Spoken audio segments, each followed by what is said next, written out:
certo? Então, boa noite. Boa noite. Hoje, como combinado, né? Então, há algumas semanas atrás, eu vou convidar a Raquel, a Fábio e a outra Fábio, mas acho que ela deu uma nome certinho, para virem aqui, então, para nós iniciarmos a apresentação de hoje. Fábio?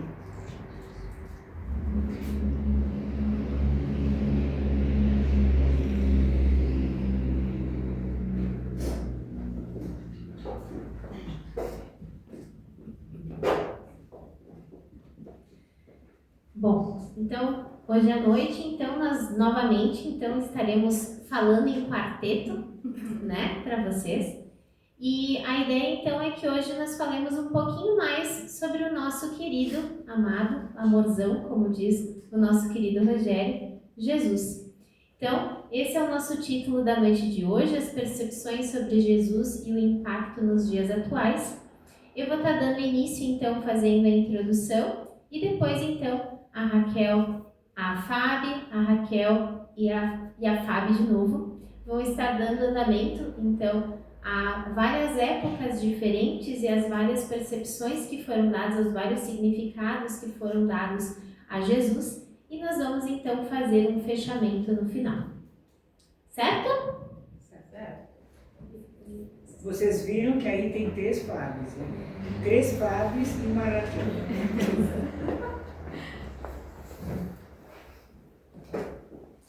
Então, vamos começar do porquê. Por que nós precisamos aprender sobre Jesus?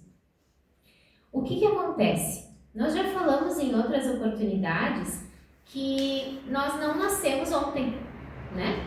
Nós não temos essa como nossa primeira encarnação. Nós tivemos várias existências dentro dessa vida que nós estamos desenvolvendo até hoje. E por conta de nós termos, então, várias existências, nós também já tivemos uma sequência de pensamentos, uma sequência de histórias, uma sequência que depois, ao longo das falas das meninas, nós vamos estar, inclusive, nos enxergando dentro de cada uma dessas épocas, dependendo do tipo de pensamento que muitas vezes vem até nós quando nós pensamos em Jesus. Quando nós pensamos sobre por que as coisas acontecem conosco. Porque nós sabemos que o esquecimento é uma bênção, né, que nós temos, mas que, ao mesmo tempo, várias dessas situações que já aconteceram conosco em vidas passadas, muitas vezes se refletem nos nossos tipos de pensamento, nos nossos tipos de atitudes. E uma delas é a questão da crueldade. E Jorge Larrat, numa das suas palestras, nos faz essa pergunta: por que somos tão cruéis? Por que a humanidade como um todo é tão cruel? E de certa forma, a nossa apresentação da noite de hoje vai responder um pouquinho o que nos falta. Então ele nos faz alguns questionamentos. Um deles é: por que motivo nós somos cruéis? Por que nós somos assim? Por que tem tantos espíritos que, além de cruéis, são também indiferentes ao bem? Porque essa é uma diferença, né? Tem espíritos que a gente percebe que tem maldade, mas outros são indiferentes. E a gente sabe que somos responsáveis tanto por aquilo que fazemos, quanto por aquilo que também deixamos de fazer. Porque tantos são muito resistentes à mudança. Não é verdade que muitas vezes nós percebemos que toda vez que se fala em mudar, muita gente já dá um passo para trás. Já revisa, será que eu vou mesmo estudar? Será que eu vou mesmo frequentar o centro espírita? Será que eu realmente vou entrar numa evangelização? Vou entrar num grupo de estudos? Ou seja o que for. Por quê? Porque sempre que envolve a autorresponsabilização, existe um movimento de fuga, que é muito comum. De certa forma, é muito mais fácil eu responsabilizar o outro ao invés de eu tomar responsabilidade e entender que a mudança vai ter que começar de dentro para fora. Mas nós ainda temos uma enorme resistência a isso. Por que da teimosia? E ele ainda adiciona, o que acontece conosco? Porque nós sabemos, muitas vezes nós sabemos que nós precisamos mudar, que nós precisamos fazer algo diferente para ter um resultado diferente. Porém, quando chega na parte do vamos ver, muitas vezes, a grande maioria das pessoas dá um passo para trás e diz, ano que vem eu começo, segunda-feira eu começo, quando eu me aposentar eu começo, e assim por diante. E a gente sabe que os motivos para procrastinar são inúmeros. E ele nos fala que lá no Evangelho, no capítulo 5, na verdade, não no capítulo 2, onde fala então sobre muitas moradas na casa de meu pai, Allan Kardec menciona que a razão pela qual todo esse fenômeno acontece é por quê? Porque os espíritos dos mundos de provas e expiações costumam ser descrentes. Ou seja, quem é descrente não crê. E quando nós não acreditamos no mundo, numa vida futura, quando nós não acreditamos que nós temos as chances de irmos para mundos melhores, para experiências mais felizes, muitas vezes não tem motivo para melhorar, não tem motivo para ser melhor. Para que eu vou me melhorar? Se eu só entendo que essa é a minha única vida, se eu entendo que outras pessoas têm vidas diferentes da minha, para que eu vou melhorar? Não existe essa fé forte que realmente crê. E Allah nos diz que é a nossa indiferença a Deus e as coisas espirituais e a nossa incapacidade de valorizar os aspectos espirituais em detrimento aos aspectos, na verdade, ele fala 2 vezes espirituais, mas é de valorizar os aspectos espirituais em detrimento aos aspectos materiais, é que promove essa nossa sociedade da forma como ela está. E que nós somos muito apaixonados pelas coisas da matéria. Então, ao longo da apresentação da noite de hoje, nós vamos estar vendo isso ao longo da história, ao longo das percepções de sociedade, ao longo das questões culturais e históricas que estão aí, junto com várias das nossas vivências anteriores. E essa paixão pela matéria, de certa forma, exerce o quê? Exerce um fascínio muito grande. E esse fascínio, que de certa forma domina, e quando se diz a todos nós, é a humanidade como um todo, faz com que a gente tenha um motivador, sim, para que haja desenvolvimento, para que hajam conquistas, mas muito focadas na questão do que eu consigo conquistar, em que valores, em que posses, em que poder eu posso conquistar. E isso muitas vezes faz com que a gente perca algo que é muito importante, que é o nosso equilíbrio. Em momento nenhum foi dito que nós devemos só cuidar do aspecto espiritual. Mas em momento nenhum a gente sente que aqui dentro está preenchido quando a questão espiritual não está em dia. Não é verdade? Eu posso ter o dinheiro que for. Eu posso estar com a vida super tranquila, saúde em dia, e muitas vezes o vazio aparece. E esse vazio significa que tem algo faltando. E o que nos falta? O que nos falta no coração? Jesus. Porque se a gente tem Ele ali dentro, constantemente em contato conosco, esse vazio se dissipa. E Jorge Larra nos diz, quem somos nós? Ele nos faz essa pergunta. como é que nós responderíamos isso? Quem somos nós? Muitas vezes a gente diz que nós somos, eu sou professora, eu sou contador, eu sou médico, mas isso não é o que somos. Essa é a nossa profissão. Mas quem somos nós?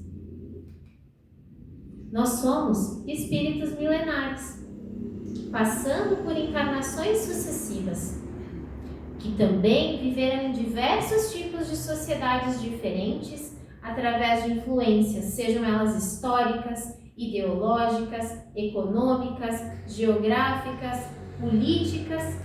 E nesse momento, especificamente nesse momento em que nós estamos vivendo, nós estamos num momento de muita informação, mas de pouco conhecimento. Por quê? Porque fica tudo no raso. E de certa forma, tudo que é raso não tem profundidade. Esta frase foi brilhante. Quando não tem profundidade, não se tem como crer de verdade. Porque qualquer coisa que aconteça é motivo para descrer. É motivo para não acreditar mais. É motivo para voltar com aquele espírito velho que dizia: eu não disse mesmo que Deus não existe? Eu não disse mesmo que Jesus não é bonzinho, não? Por quê? Porque nós sabemos que nós estamos num planeta de provas e expiações, aonde nós temos muitos débitos ainda a sanar. Mas quando a gente não sabe disso, fica muito mais complicado. Eu não consigo crer num Deus que é bom, que é onipotente, que é onipresente, se eu não consigo sentir Ele aqui dentro do meu coração. Mas por quê? Por causa da profundidade muito rasa de tudo aquilo que a gente anda fazendo. Estudar é o mínimo. Ler é o mínimo. Cuidar da nossa saúde é o mínimo. Tem muitas coisas que estão nesse raso. Mas nós sabemos, todos nós que aqui estamos e muitas outras pessoas também, já sabem que nós estamos em evolução constante. E se nós estamos em evolução constante, significa que nós temos dentro de nós o quê? Aquela sementinha, né? Aquela centelha divina, que é luz, que é potência, que é força e que pode muito, muito mais do que às vezes a gente imagina ou até utiliza. E é através dela que a gente pode mudar tudo. A gente pode sair do raso, a gente pode evoluir mais rápido, porque sim, cada um tem o seu tempo. Mas quem não quer ir para um planeta regenerado? Quem não quer, de certa forma, poder sentir mais felicidade constante? Eu quero, e vocês? Querem também? Seria bom. Né? Então, só depende de nós, né? Tem uma música que é bem conhecida de todos nós, que diz isso. Depende de nós. Porque nós estamos em processo de regeneração. O nosso planeta está. Só que para o planeta regenerar, quem precisa regenerar são aqueles que nele habitam. Porque não é só através da matéria do planeta que as coisas mudam. É através da vibração, é através da energia, é através daquilo que se faz nele. Porém, sem consciência de quem cuida de cada um de nós nesse planeta, esse espírito que nos conhece melhor do que nós mesmos, nós não podemos, nós não conseguimos, na verdade, ter essa potência tão forte. Sentir esse coraçãozinho cheio, sentir o amorzão que o Rogério tanto nos fala. Porque é através dele, é através de Jesus que a gente chega a Deus. É através dos exemplos que ele nos dá que a gente consegue viver de uma forma mais completa, né?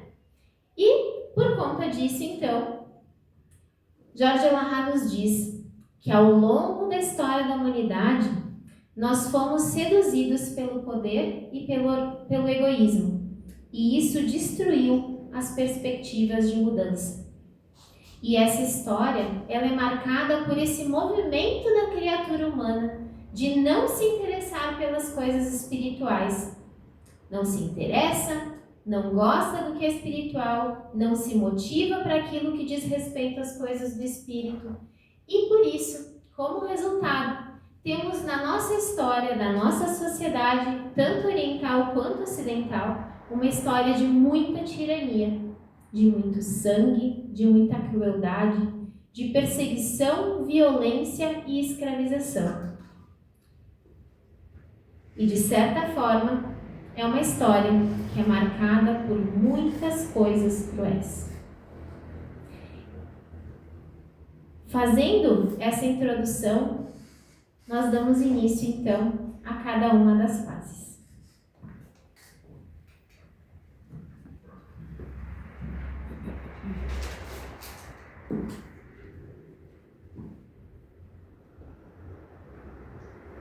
Então tá, pessoal. Então, conforme a Fábio falou, né, a gente vai seguir falando sobre as representações de Jesus, então, ao longo da história da humanidade, tá?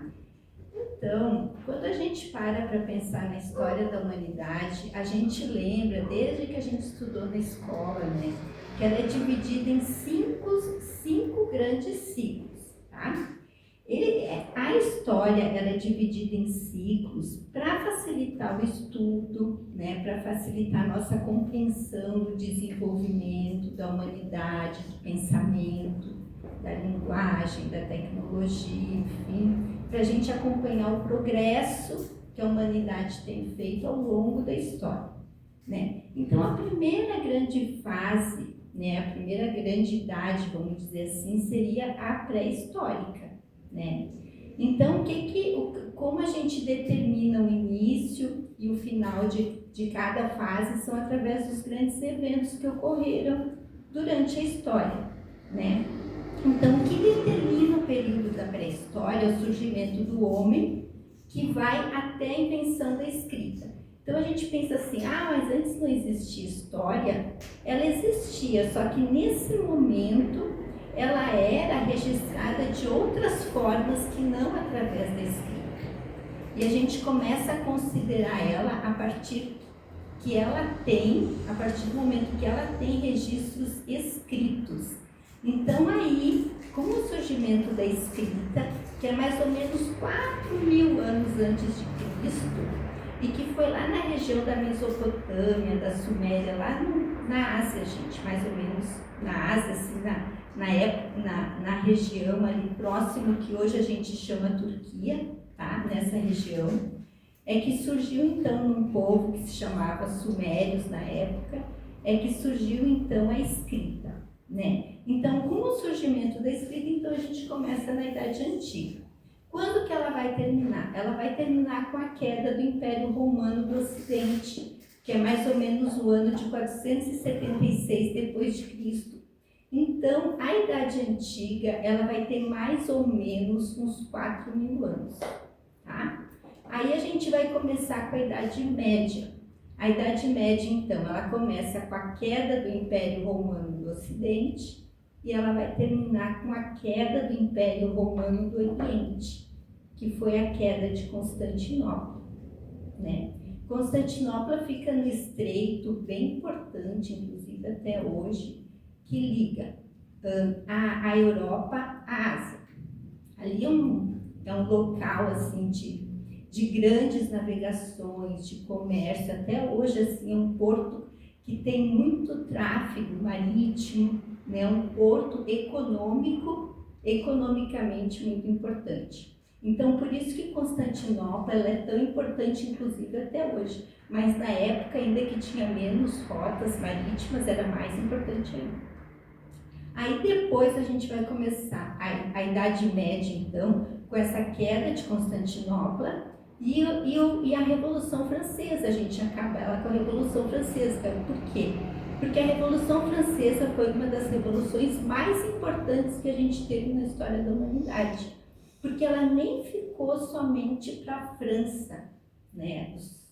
os resultados da Revolução Francesa, eles nem ficaram circunscritos ali somente a região da França, ficou para o mundo inteiro, né? Questões de liberdade, de democracia, são ideias que foram trazidas ali pela Revolução Francesa, então. E daí a gente vai ter a idade contemporânea, que começa ali na Revolução Francesa e vai até os dias de hoje. Então a gente vai ver que cada época, ela foi bem importante, e cada época vai ter as suas características, né? Então, hoje, aqui nesse momento, né, a gente vai parar para refletir, então, sobre as representações que Cristo teve na Idade Antiga, tá? Que foram 5 nesse momento. Foram 5 representações. Então, ele recebeu o primeiro título de Messias, que a gente já viu essas representações, né, em outro momento, quando a gente teve ali a nossa fala sobre, no dia do aniversário, né, do nosso querido Semente de Luz. Então, agora a gente está com...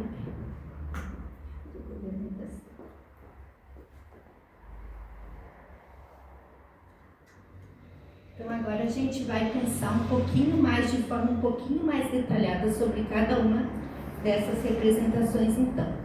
Durante a Idade Antiga, Jesus teve 5 representações, tá? Que foi de mestre, Messias, mestre, Filho de Deus, Consolador e Salvador.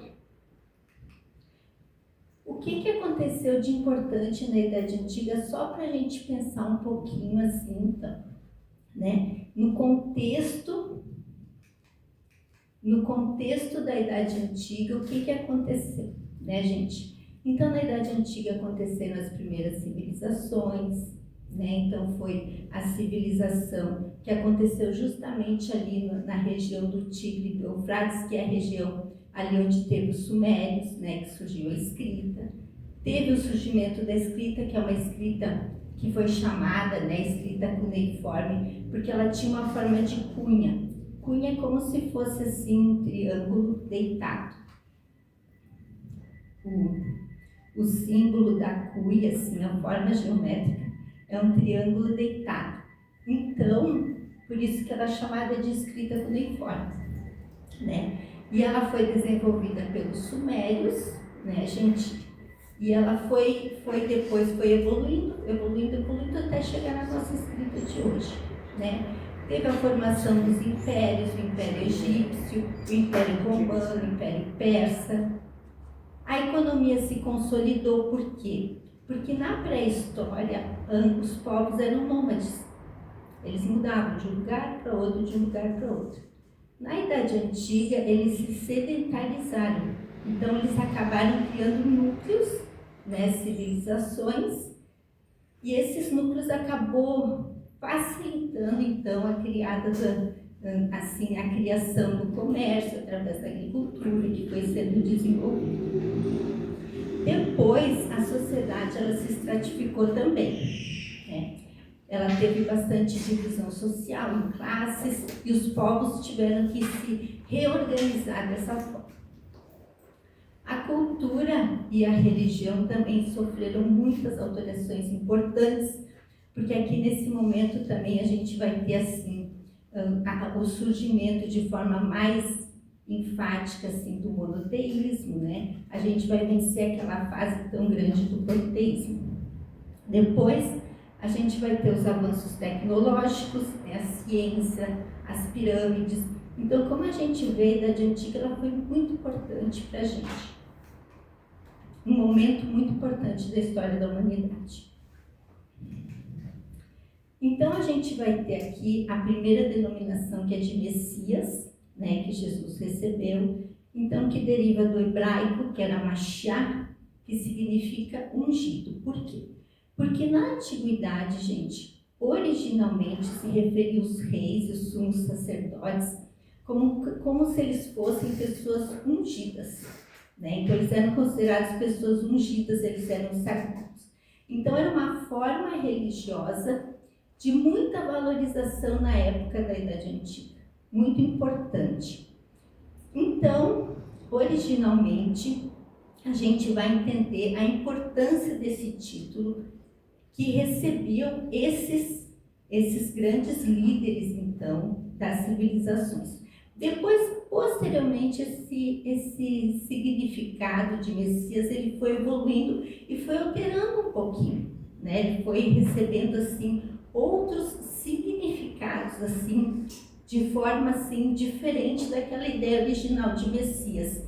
Então ele foi aparecendo como um salvador, como se fosse alguém que ia salvar, que ia fazer a redenção de um povo. O que acontece? Por que veio esse significado? Porque o povo hebreu e posteriormente o judeu, né? Que eles são os descendentes dos hebreus, eles foram povos muito escravizados ao longo da história. Então eles buscavam sempre um salvador e eles consideravam que esse Messias iria ser o salvador. Na religião judaica ainda se espera Messias, né, gente? Para os judeus o Messias ainda não chegou, né? Os Messias de hoje, os judeus de hoje ainda consideram que o Messias não chegou, né? Eles ainda esperam um rei da linhagem de Davi que trará a era messiânica, né? Na religião cristã, no cristianismo, a gente considera então que Jesus é o Messias, né? É esse espírito, vamos dizer assim, ungido.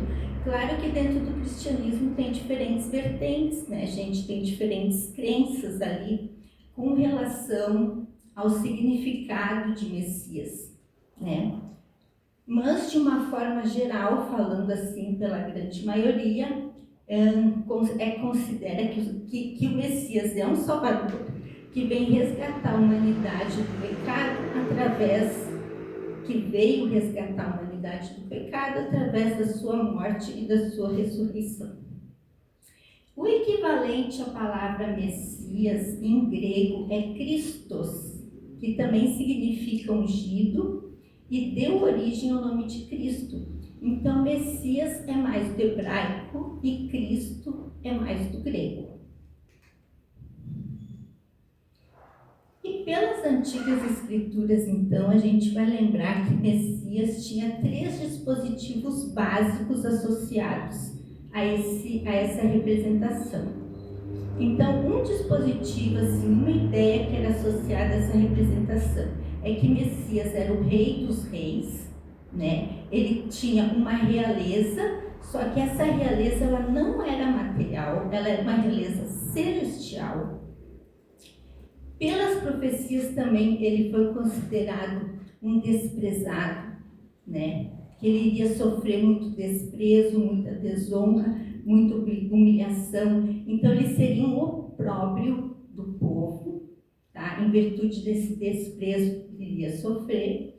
E pelas profecias também ele era considerado um mestre, um grande professor conectado com o divino. Então, quando a gente para ler o Antigo Testamento, a gente vai ver que a ideia de Messias ela estava associada a essas 3 significações, sendo que depois a gente vai ter os 3 reis magos, né, gente, que vai nos trazer essa ideia de uma forma mais, vamos dizer assim, mais concreta, né?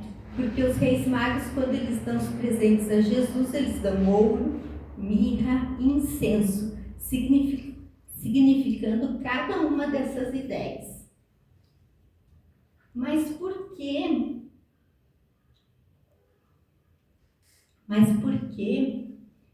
que a gente vai observar que o Messias seria desprezado, já que ele era o rei dos reis? Justamente por causa que na concepção do povo da época, como ele era o povo judeu era um povo muito sofrido, muito oprimido, né?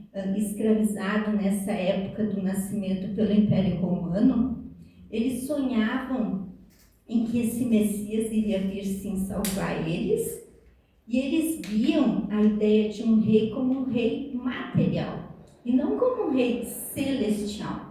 Então eles não conseguiram separar, desconectar uma ideia da outra, né? Eles não conseguiram perceber a grandeza de Jesus na época, né? Então eles meio que limitaram. E para eles o que era um rei? Um rei era aquele que tinha poder judicial, tinha poder militar, tinha poder administrativo, ou seja, ele tinha um poder, resumindo assim, econômico, né? Um poder que iria fazer com que o povo, né, iria se libertar daquele jugo. Então, isso daí que veio o fato de Jesus ser desprezado pelos próprios judeus, né? Porque, na verdade, na hora da crucificação, Pilatos perguntou, né, aos judeus, né, quem deveria ser libertado e quem deveria ser crucificado. E os próprios judeus escolheram Jesus, né? Então, a gente tem que entender que, na verdade, as profecias do Antigo Testamento, elas todas se cumpriram. Então, a gente vai ver, né, seguindo essa ideia das profecias, que depois de Messias, o título mais importante, então, foi realmente de mestre, né? Então, aquele grande professor. E por que ele foi um mestre? Porque enquanto ele teve entre nós, foi o título que ele mais foi chamado, né? E foi o único que ele aceitou, né? Então ele ensinava seus discípulos, ele formou o colégio apostólico, ele ensinava por parábolas, isso também estava escrito nas escrituras, gente. Queria vir um Messias, queria ensinar por parábolas, né? Então o tempo todo que ele viveu entre nós, ele viveu ensinando, né? E a gente vai lembrar também da parábola do mancebo rico, que está em Marcos capítulo 17, versículo 18, que quando o mancebo rico se dirige a Jesus, né, pedindo o que ele faria, né, para herdar a vida eterna, então ele fala assim: bom mestre, que farei para herdar a vida eterna? E Jesus corrige ele, né, dizendo: por que me chamas de bom? Ninguém é de bom senão Deus, né? Então, assim, ó, ele corrige o mancebo no fato de ter chamado ele de bom, mas não no fato de ter chamado ele de mestre, né? Então, isso é importante, porque o fato de ele ser mestre, ele aceitava, né? Então, esse título, então, vamos dizer assim, essa representação de mestre, né, veio cumprir, então, as profecias. Depois, ele teve uma outra representação, que foi Filho de Deus, porque no decorrer das pregações de Jesus, ele acabou chamando muita atenção, né? E os sacerdotes começaram a ficar incomodados com isso, né? Porque ele estava se destacando com relação ao povo, ele estava tendo muita popularidade. E na medida que ele estava sendo considerado um Messias, ele estava automaticamente também recebendo o título de Filho de Deus. Por quê? Porque o Messias era visto dessa forma, como aquele filho legítimo de Deus. E se ele fosse se ele fosse considerado filho legítimo de Deus, todos aqueles que acreditassem nele também iriam ser filhos de Deus. Quem não acreditasse nele não iria ser, porque ele era o filho preferido, legítimo, escolhido, né? Então isso aí incomodou muito os sacerdotes na época. E daí o que eles fizeram? Eles conspiraram, né, contra Jesus, porque a doutrina de Jesus era uma doutrina que ensinava a igualdade, né, ensinava o perdão, né, ensinava o amor em todos os sentidos, na vivência, na convivência. E eles começaram a ficar incomodados com isso. Ele questionava algumas coisas, né? Então eles começaram a ficar incomodados com isso, né? E alegaram que ele estava descumprindo a Torá, né? Que eram os livros de Moisés. Então, daí a gente vai ter a quarta representação de Jesus, então, que é como Consolador. E essa representação de Jesus como Consolador, ela aconteceu, na verdade, na Páscoa judaica, tá? Foi no jantar da Quinta-feira Santa, quando ele está com seus apóstolos, e ele diz que ele vai rogar ao Pai para enviar um outro Consolador. E quando ele faz essa fala, na verdade, ele deixa claro que já havia um Consolador, né? Porque ele iria rogar ao Pai para enviar outro. Então, como ele estava considerando, na verdade, a doutrina dele como uma doutrina consoladora, que realmente era, né? Porque era uma doutrina que pregava a vida eterna, pregava a imortalidade da alma, pregava a misericórdia divina, não condenava, o perdão 70 vezes 7, né? Então era realmente uma doutrina muito consoladora, né? E daí, como ele iria rogar ao Pai que enviasse um outro Consolador, assim veio toda essa fala, então, que ao longo dos anos a gente vem escutando, né, da questão do Consolador prometido, né? E que a gente acredita, através das obras de Kardec, dos estudos, que o Espiritismo vem a ocupar esse lugar, então. E daí a gente vai para a última denominação, então, da Idade Antiga, que seria de Salvador. E quem trouxe mais precisamente essa denominação foi Paulo, né? Então, após a crucificação, inicia-se um novo momento. As pessoas acabam se tornando de uma forma mais efetiva adeptas, então, do cristianismo, né? Buscando consolo para suas dores, enfim. E entre eles vai se destacar, então, Paulo de Tarso, né? E ele apresenta Jesus como Salvador, e a gente entende o porquê disso, né? A gente entende porque, na verdade, Jesus, quando ele apareceu para Paulo na entrada de Damasco, ele realmente, Paulo se viu naquele momento nessa figura de estar sendo salvo. Por quê? Porque quando Jesus vem nos salvar, muito das linhas do cristianismo hoje acredita que é do pecado original, mas na verdade com Paulo a gente vai entender que ele vem nos salvar do quê? Da nossa ignorância espiritual, né? Jesus vem nos salvar por quê? Porque a doutrina que ele nos traz é uma doutrina profundamente esclarecedora, né? Que vem de forma assim muito efetiva nos trazer consolo, nos trazer alívio, né, perante todas as dores que a gente vê no mundo e que, enfim, a humanidade passa. Então, realmente, Jesus vem nos salvar através da sua doutrina, que vem nos ensinar e nos esclarecer, né, sobre a vida eterna. Então, à medida que a gente se esclarece, né, que a doutrina, que o cristianismo nos auxilia, a gente vai entendendo por que nas profecias Jesus é o Rei dos Reis, né? Porque o reinado dele é um reinado celestial. E para a gente atingir esse reinado celestial, a gente tem que estar salvo da nossa ignorância espiritual, né? Então, tudo vai fazer sentido quando a gente passa a olhar e a entender. Então, a principal missão de Paulo, né, era levar a mensagem de salvação, o evangelho, a todos os povos não judeus, que eram os gentios, né, expandindo o cristianismo para além das fronteiras judaicas, porque senão, até então, eram os judeus, né, que acreditavam e seguiam Jesus. Então, com Paulo, a gente vai entender, né, como ele foi importante nessa história da divulgação do cristianismo.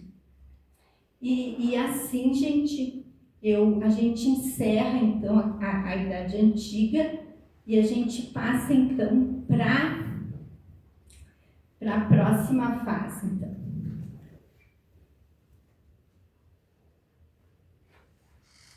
Gente, só uma informação. A Fabiane, a Luca, ela é professora de História.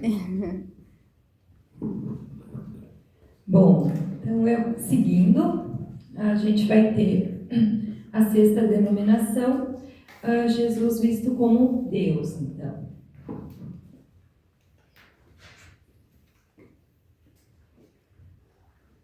Aqui nas referências que eu encontrei, então, esse contexto histórico que tem em Jesus, essa representação, é no finalzinho da Idade Antiga e início da Idade Média, tá? A Idade Antiga a Fábio já explanou um pouquinho mais, né? A gente vai ter, então, de fatos importantes, o fim do século IV, o começo do século V, que vão marcar, então, o início da Idade Média, com a desagregação do Império Romano no Ocidente. O Império Romano ele foi bem importante, né? Foi um período de grandes transformações, e a gente vai ter no imperador Constantino, o Grande, ele como sendo uma figura central, que vem a adotar o cristianismo, e então dá um direcionamento nessa questão do futuro do Império. Então, já reforcei, né, já falei sobre o início da Idade Média, que tem em Jesus, então, essa representação.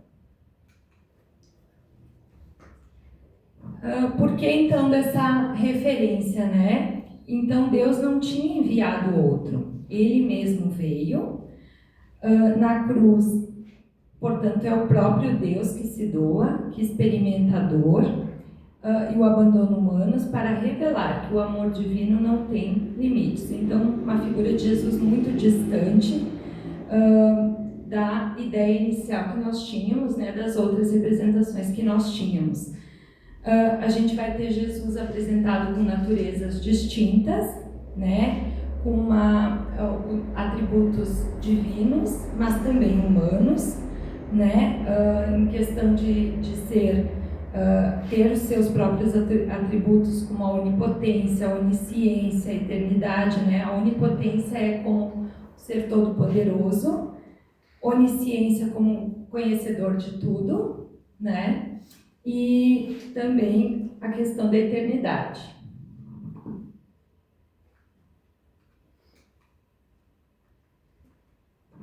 Então, Jesus era visto como a própria encarnação de Deus na Terra, se fez homem, né, a partir dessa concepção.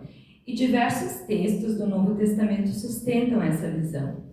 A gente vai ter os exemplos em João, né, no princípio era o Verbo, e o Verbo estava com Deus.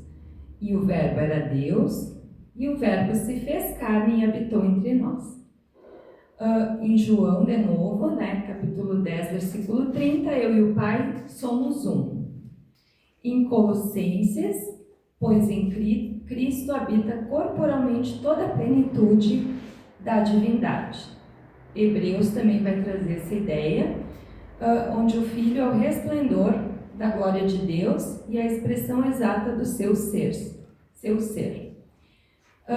Então, nesse contexto histórico, a gente vai ter uma concepção do teocentrismo, Deus como um centro de tudo, né? Ali, quando no Império Romano, Constantino começa a ter uma maior tolerância aos cristãos e depois vem adotar o cristianismo, a gente vai ver que não foi só em questão de estudar, de conhecer o cristianismo, mas sim ele também viu o cristianismo como uma religião politicamente vantajosa. Então, né, tinha interesses também ali, né, e que tinha também uma força unificadora, considerando, né, que Paulo já vinha fazendo toda aquela disseminação dos ensinamentos de Jesus por onde ele passava, né? E a gente vai ter os concílios também, que era como se fossem reuniões para discutir essas questões na época, né? Que vão trazer essa concepção de Jesus associado ali como Deus, né, encarnado.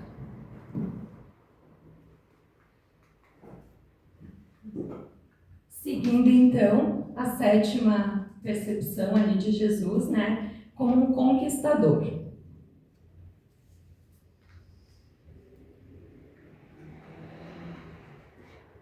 Aqui também, na Idade Média, né, ela é dividida em alta, Idade Média e baixa. o início ali do século V até o século X, a gente vai ter como Alta Idade Média, e é um período de muito fortalecimento, que a Igreja Católica se fortaleceu bastante, né? A gente vai ter também a estruturação do sistema feudal, né, que não organizava a sociedade somente de forma econômica, mas também política e socialmente. Havia um processo de ruralização que a Europa vivia nessa época. Entre os acontecimentos marcantes aqui a gente vai ter o surgimento do islamismo, que foi um rompimento do Ocidente com o Oriente, né? As cruzadas, a peste negra, a Guerra dos 100 Anos, e entre outros.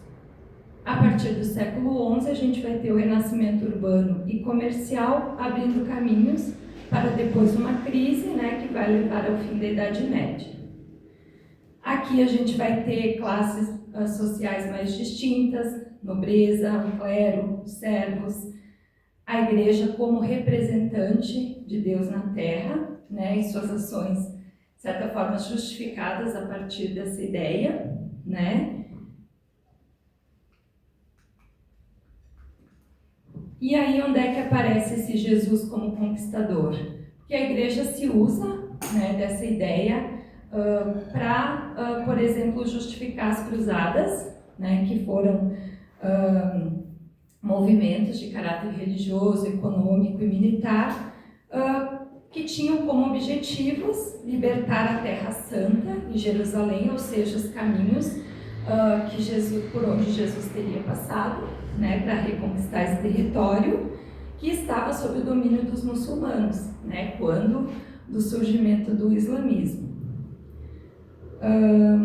Então, a igreja, né, arrecadava os fiéis, né, os cristãos, para seguirem nessas batalhas, né, justificando que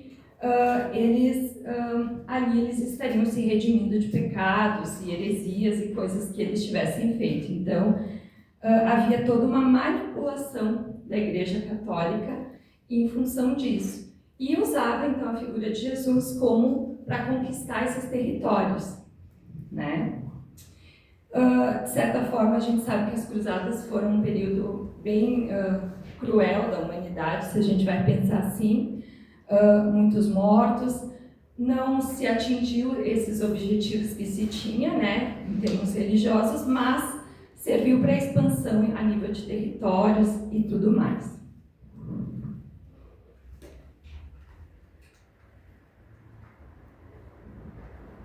Agora, então, a gente tem na 8ª representação Jesus como um tirano,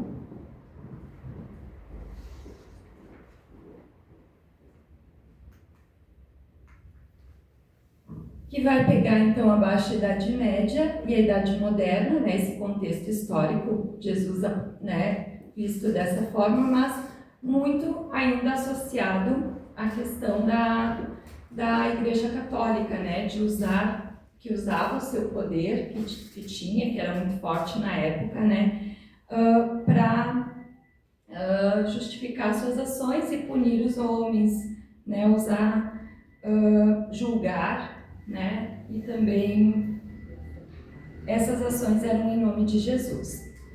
A gente vai ter aqui a Inquisição, né? Esse movimento ocorreu na Europa e também nas Américas, se estendeu depois, né? Quando se teve mais conhecimento. Ela foi então essa figura de Jesus reinterpretada, instrumentalizada por instituições de poder, né? Então esse Cristo do amor foi apresentado como um símbolo de autoridade, punição e domínio.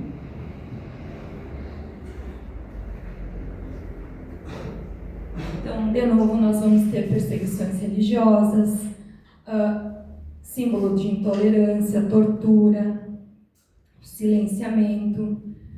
Os cientistas, os pensadores e os médiuns eram mortos, perseguidos, torturados, porque confrontavam as ideias da igreja. Os médiuns eram vistos como bruxos, viviam isolados, refugiados nas florestas. E aí a gente vai ter aqui também Joana d'Arc, por exemplo, né, que lutou a Batalha dos 100 Anos. Ela tinha a questão da mediunidade muito forte e foi, né, pagou por isso, sendo queimada viva, né? Foi acusada de heresia. Deixa eu ver o que mais aqui. Então, esses grupos que distorciam muito assim daquilo que a igreja pregava, eles eram condenados. Muitos nem sabiam o porquê, até porque a igreja também ela manipulava muito conhecimento, né? Ela tinha poder sobre tudo isso e se usava disso associando a figura de Jesus.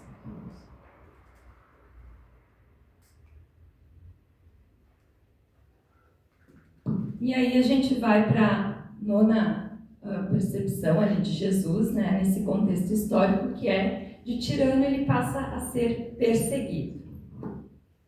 Mudavam de ideia completamente cada contexto. Então, aqui a gente já vai estar na Idade Moderna, né, que foi uma época marcada por eventos como o Renascimento, Era dos Descobrimentos, a Reforma Protestante, né, que aconteceu ali entre os séculos XVIII e XIX, essas mudanças mais radicais. A gente vai ter o Iluminismo, século XVIII, que vem trazer o mundo das ideias, valorizar a razão acima da fé. E, por fim, a Revolução Francesa, né, que vai marcar o fim desse momento histórico, que vem a promover a separação da igreja entre o Estado, igreja e Estado, que andavam muito juntos, né, um apoiava-se no outro, perseguiu instituições religiosas. Vem então aí uma descrença, o ateísmo começa a tomar conta, e uma crítica forte ao cristianismo. Mas por quê? O cristianismo não a partir da mensagem de Jesus, muito mais pelo que a igreja vinha fazendo, né, ao longo dos tempos. Vamos ter também avanço da ciência moderna, do materialismo e do positivismo, que aí acho que vem de encontro a essa questão do apego material que a gente ainda tem muito forte, né, que aqui vai se evidenciar mais, né, o positivismo ele traz aquela concepção de que o que a ciência pode provar é o que vale, e aí vem colocar em dúvida as bases dessa fé cristã. A gente vai ter nesse momento histórico pensadores como Voltaire, Diderot e Rousseau, que vêm fazer críticas fortes à igreja e o uso político que era feito da religião. Embora muitos reconhecessem o valor moral dos ensinamentos de Cristo, negavam a sua divindade e acusavam as instituições religiosas de distorcer a sua mensagem. Voltaire, por exemplo, dizia: Cristo foi o mais virtuoso dos homens, mas os seus seguidores o traíram.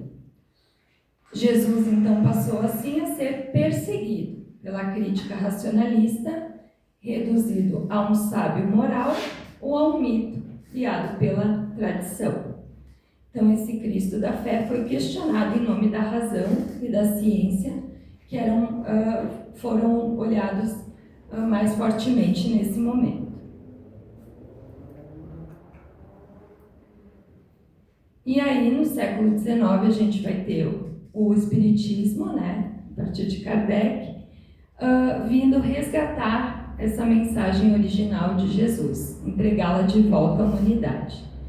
E Jesus passa a ser visto a partir de um novo ponto de vista, de uma nova representação, que a Fábio vai dar sequência, Fábio Vidor.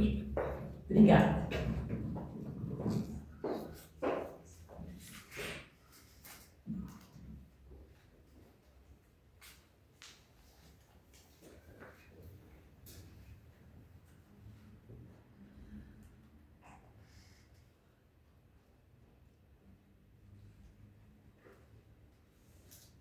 Então vamos lá. A idade contemporânea vai apresentar Jesus como? Nós temos 3 representações: modelo e guia, governador planetário e terapeuta divino.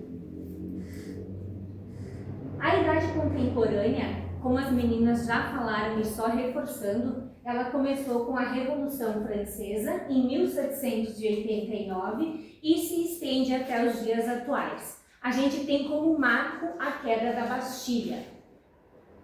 E ela começa ali no finalzinho do século XVIII. Então, de lá para cá, são apenas 236 anos. É um período curto e que a gente vai ter mais familiaridade com os acontecimentos. Então, nas imagens, a gente vai ter a queda da Bastilha, a Revolução Industrial, a abolição da escravatura, os avanços em medicina e saúde, a exploração espacial, ataques terroristas, diversidade de religiões e revolução digital e também globalização. De uma forma bem resumida, a gente vai dar uma pincelada nessa idade contemporânea. Então, no fim do século XVIII para o XIX, a gente tem a Revolução Francesa, mas também vamos ter a Revolução Industrial, que transformou a produção e a economia, consolidando o capitalismo e o crescimento das cidades. A gente vai ter independências na América, especialmente no Brasil. Aí nós entramos no século XX, um período marcado por algumas guerras. A gente tem a Primeira Guerra Mundial, temos a crise de 1929, que é a queda da Bolsa de Valores de Nova York, que repercute muito na economia mundial. A gente entra para a Segunda Guerra Mundial, que é o conflito mais devastador da história da humanidade, onde a gente tem o Holocausto e o uso de armas nucleares. Estima-se que de 70 a 85 milhões de pessoas foram mortas nesta guerra. E aí nós temos a criação da ONU, que é a Organização Internacional para Promover a Paz e a Cooperação entre as Nações. Já no final do século XX e início do século XXI, nós vamos ter a queda do Muro de Berlim e a dissolução da União Soviética, com a ascensão do capitalismo. Nós temos avanços tecnológicos, desenvolvimento da internet, tecnologia digital e globalização. Também, na idade contemporânea, temos os movimentos sociais, as lutas por direitos civis, feminismo, ambientalismo, antirracismo, entre outros. Temos os ataques terroristas e temos crises e temos a pandemia do Covid-19. Falando em termos de religião, a Raquel já deu uma pincelada, a Fabi Luca também, mas acontece a perda de poder. As instituições religiosas tradicionais, elas perdem então grande parte da sua influência política e social, especialmente no Ocidente. A gente vai ter a separação entre a Igreja e o Estado. A maior parte desses países ocidentais vai adotar a separação oficial entre a religião e o governo, que antes era junto. A gente tem um aumento do sem religião, né? Em especial em nações desenvolvidas, então tem um aumento do ateísmo, né? E dos agnósticos. E temos também uma disseminação e migração das religiões, baseado isso na melhoria das comunicações. Então essas ideias e práticas religiosas que antes eram mais fechadas, menos conhecidas, elas passam a se expandir. Aí nós temos uma diversidade crescente, a pluralidade de religiões. A gente começa a ver muito mais adeptos de religiões diferentes, né? A diversidade de crenças e também o surgimento de novos grupos. E esses grupos, então, a gente tem... Opa, não fui passando, desculpe. Nesses grupos, então, a gente vê, por exemplo, Mormons, Testemunhos de Jeová. E aqui no Brasil, a gente pode citar, por exemplo, a Umbanda, que vão surgindo, né, religiões diferentes. Mas eu faço um parênteses, né, que em 1857 com a publicação do Livro dos Espíritos, como a Raquel fala no fim da fala dela, a gente então tem o Espiritismo.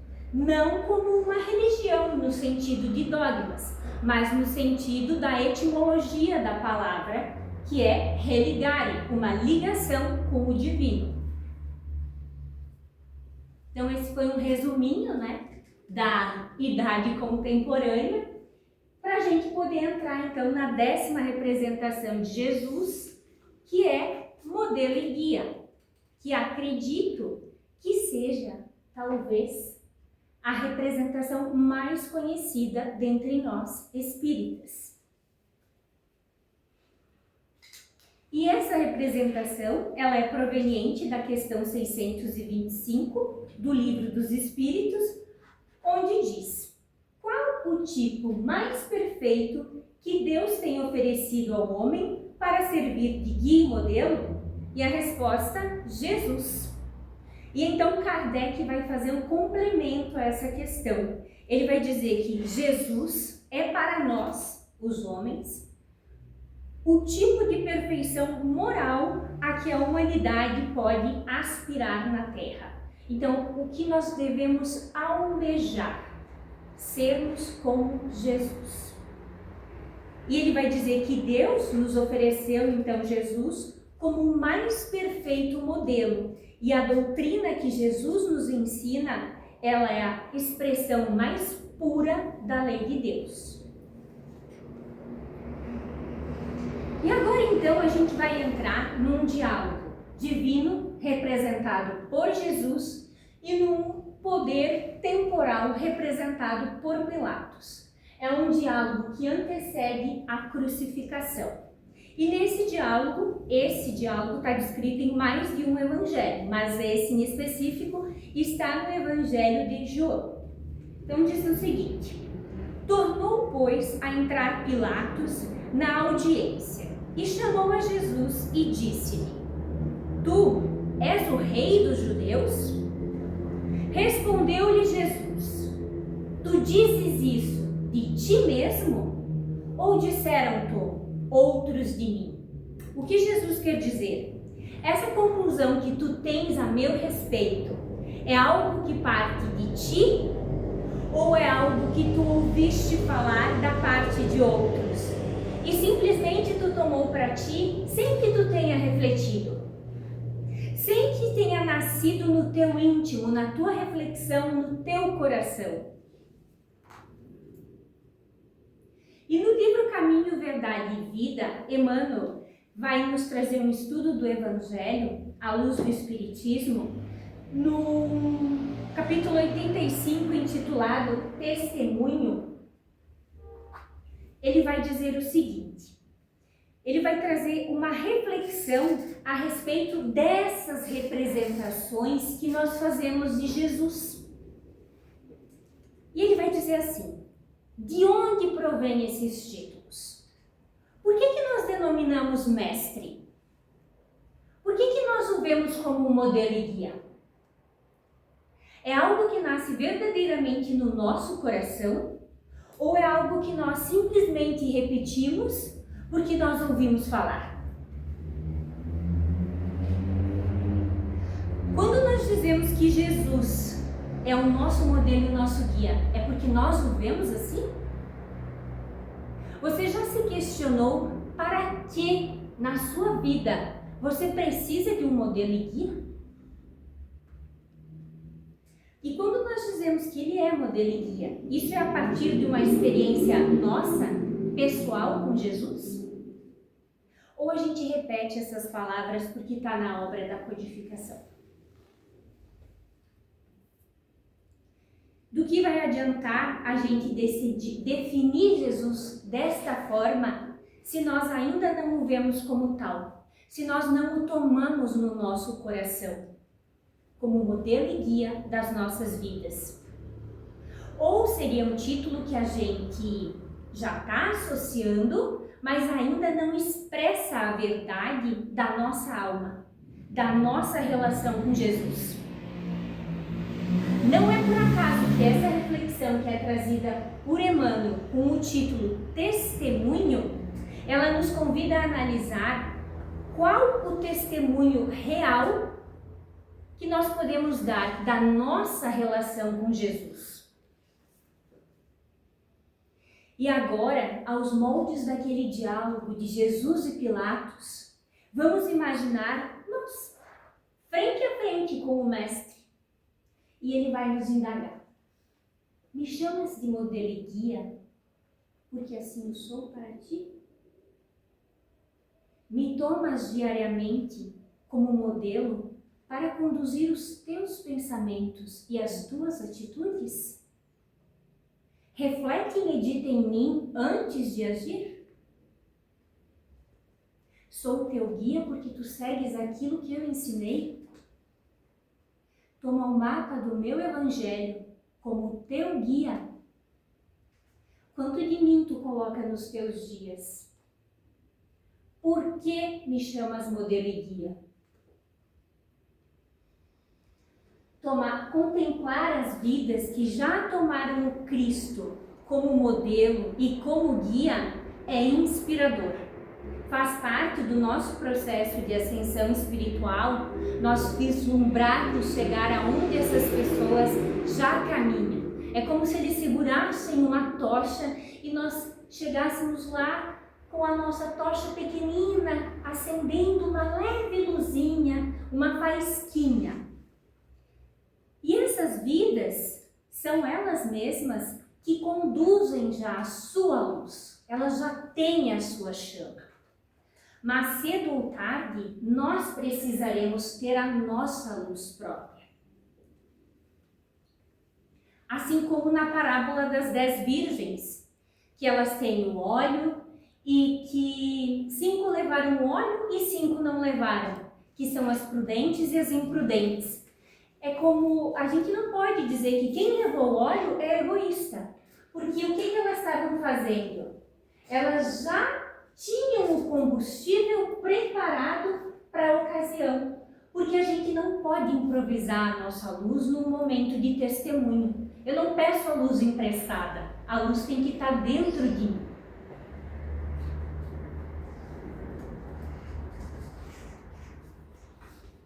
E por fim, Emmanuel vai finalizar o capítulo 85, testemunho, dizendo: não podemos repousar indefinidamente em bases espirituais que não são nossas.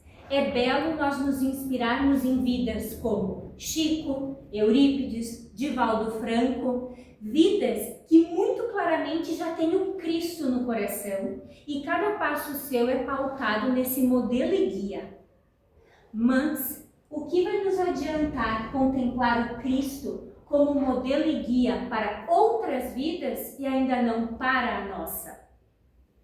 E esse Jesus dessa representação, então, ele vai dizer: quando em nossas vidas o Cristo ganha vida, eu posso dizer que Jesus é o meu modelo, o meu guia, um mestre vivo em mim. E entramos então na 11ª representação, o governador planetário. Então, de forma resumida, lembrando que na obra Caminho da Luz, a gente já está com o tempo bem curto, tá? Essa obra vai contar a história da civilização à luz da doutrina espírita. Ela é de 38. E tem primeiro capítulo intitulado A Gênese Planetária. Então, se nós imaginarmos que a Terra tem 4,5 bilhões de anos e Jesus é um dos espíritos puros, ou seja, que não sofre mais nenhuma influência da matéria e tem perfeição moral e intelectual absoluta, ele estava presente nas reuniões dessas comunidades de espíritos puros, que eles dizem que desde a criação do orbe foram 2, de acordo com o livro A Caminho da Luz. A primeira era para definir, a respeito dos problemas de organização e direção do nosso planeta. Como é que ia ser quando ele se desprendeu da nebulosa. E a segunda ia decidir a vinda de Jesus para a Terra. Esse é o nosso governador planetário. Aí a gente tem, ainda nesse livro, um pouquinho mais adiante, eles vão falar que Napoleão Bonaparte fracassa na sua missão e eles antecipam, né? Já estava para vir o Consolador, mas com essa situação que aconteceu com Napoleão, as assembleias se reúnem novamente, não aquelas, mas eles vão definir então a vinda do Consolador. E aí, a 3 de outubro de 1804, nasce Allan Kardec, que ele vem então com a missão sagrada de abrir o caminho ao Espiritismo. A grande voz do Consolador prometido ao mundo pela misericórdia de Jesus Cristo. Então, o Espiritinho vinha para provar a sobrevivência, né, a imortalidade da alma. Ele vem reabilitar o cristianismo, que a igreja deturpara, e ele vem semear novamente os ensinamentos do Cristo nos nossos corações. E bem no finalzinho, Emmanuel vai nos dizer dessa mesma obra: só Jesus não passou.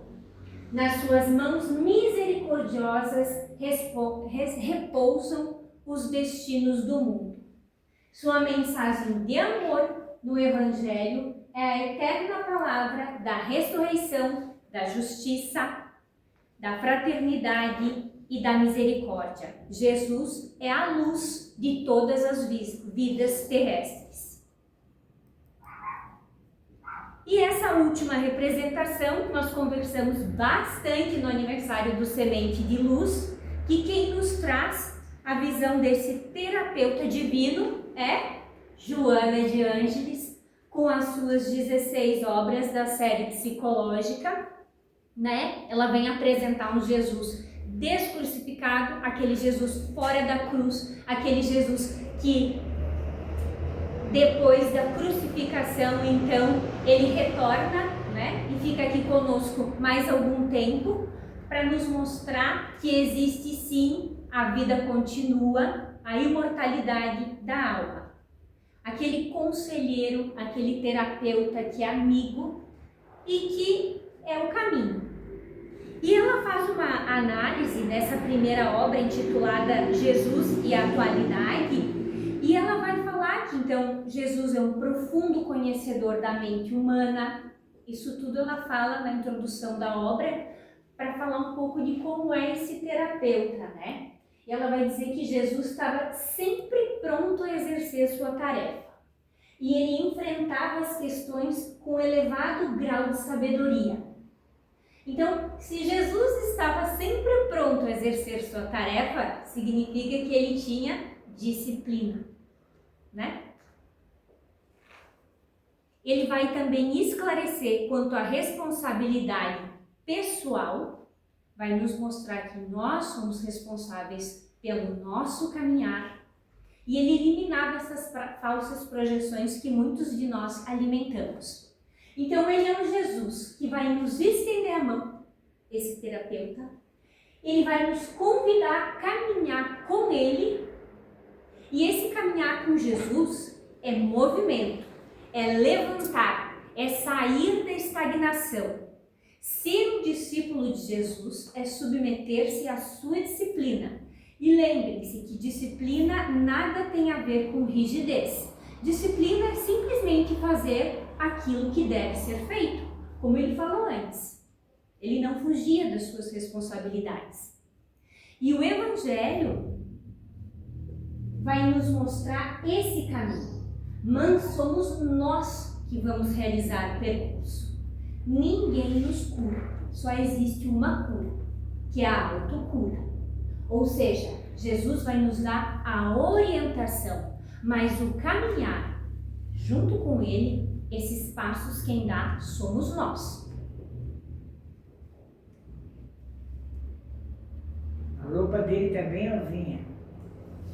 E aqui então, como uma mensagem final desse Jesus terapeuta, a gente tem ele, né, em contemplação, e diz que ele é o caminho, ele é a verdade, e a verdade Eu anotei aqui porque eu achei bem bonito e fala-se muito em filosofia, a busca da verdade. E a Nete Guimarães fala que a verdade ela é absoluta, ela é perfeita. Então a verdade é Deus. E ele diz aqui que ele é a verdade. Então ele é o caminho para o Pai e a vida. Então esse é o nosso Jesus terapeuta e passo a fala para a Fábio, para ela fazer o encerramento. Então, e aí? Fez sentido? O porquê que a gente precisa conhecer Jesus melhor, o porquê que a gente precisa entender quais foram essas representações que foram dadas a ele ao longo do tempo, para perceber que, na verdade, ele não deixou de ser quem ele é. O que mudou? A nossa interpretação, o nosso conhecimento, ou melhor dizendo, a nossa ignorância. Por quê? Porque a gente sempre compara o outro consigo. A gente sempre vai ver o outro fazendo uma comparação. E as nossas comparações, elas ainda são muito rasas, são muito superficiais. Por quê? Porque tem muita coisa que a gente realmente ainda não entende. Então, para que nós possamos crer de verdade, a gente precisa sair do raso, a gente precisa sair do piloto automático da materialidade. Ao longo da história, a gente viu que, de certa forma, isso só fez com que houvesse mais guerra, houvesse mais crueldade, houvesse mais tirania. E qual é a mensagem de Jesus? É o amor. Que nós temos que amar a Deus e que nós temos que amar a nós mesmos e que nós temos que amar ao próximo. E é através do amor e não da posse e não da distinção de quem está certo e quem está errado que a gente consegue ir para frente de várias formas. Porque é assim que a gente, inclusive, se desprende de novos débitos. Portanto, não adiantaria a gente falar sobre as representações de Jesus se a gente não falasse também do que nós precisamos fazer para estar mais perto dele. E a gente sabe que uma das coisas mais importantes para que a gente possa permanecer vigilante, permanecer na disciplina, é o vigiar e o orar. Só orar não adianta. Por quê? Porque muitas vezes a gente também derrapa. Então, nós precisamos estar constantemente buscando, voltando, porque sim, errar é normal. Estamos ainda em processo. Mas para isso, nós precisamos dedicar tempo ao desenvolvimento do nosso mundo íntimo, ao autoconhecimento. Porque aí, quando eu me conheço, de certa forma, as minhas comparações não melhoram, inclusive. Preciso aprender a perdoar, porque se eu não perdoar, eu carrego coisa demais na minha bagagem. E aí, de novo, eu não consigo amar. Preciso conversar com Jesus. Eu não preciso de um intérprete para isso. Ele está aqui, ele pode estar aqui. Então, que a gente se aproxime dele, porque para falar com um terapeuta, para falar com um psicólogo, a gente não vai até a sessão. Então, a gente precisa também, Não adianta ficar aqui parado, a gente precisa dar os nossos passos e nos aproximarmos dele. E, de preferência, não se sentindo inferior. Porque como a Fábio Vidor falou há pouco, a gente sim pode ter exemplos como Chico, como Divaldo, como Hermínio, mas nós precisamos ser nós. Entender que sim, ainda somos pequenos, mas que não tem motivo de não chegar perto de Jesus. Nós temos sim aquela centelha divina que tem todo o potencial necessário e possível e acreditar nisso com verdade. Aceitando as nossas falhas, aceitando que isso é parte de quem nós ainda somos, que nós temos dentro de nós um espírito velho, a gente entende que a gente tem tudo o que precisa também para melhorar. Ou seja, como nós vamos viver melhor? Com Jesus no nosso coração, de verdade, crendo com fé raciocinada e constante, com prece, com perdão, fazendo o evangelho no lar, porque a gente precisa dar esses passos, a gente precisa ter tempo para Jesus. Não adianta dizer que Ele é nosso mestre, nosso guia, nosso modelo, se a gente não tira tempo para conversar com Ele.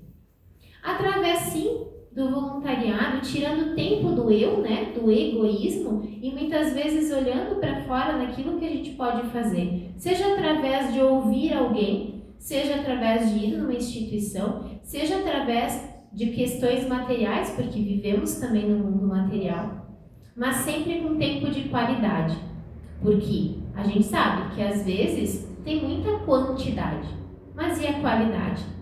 Temos que sair do raso. Com as boas sintonias, porque de certa forma isso vai facilitar muito esse caminho e é através dos nossos pensamentos que tudo acontece, e ressignificando tudo aquilo que acontece conosco, porque a gente sabe que nada é por acaso e tudo é necessário. Ou seja, trabalhando na nossa melhora. E na nossa melhora interna, isso se reflete também no mundo onde a gente vive. Obrigada a todos.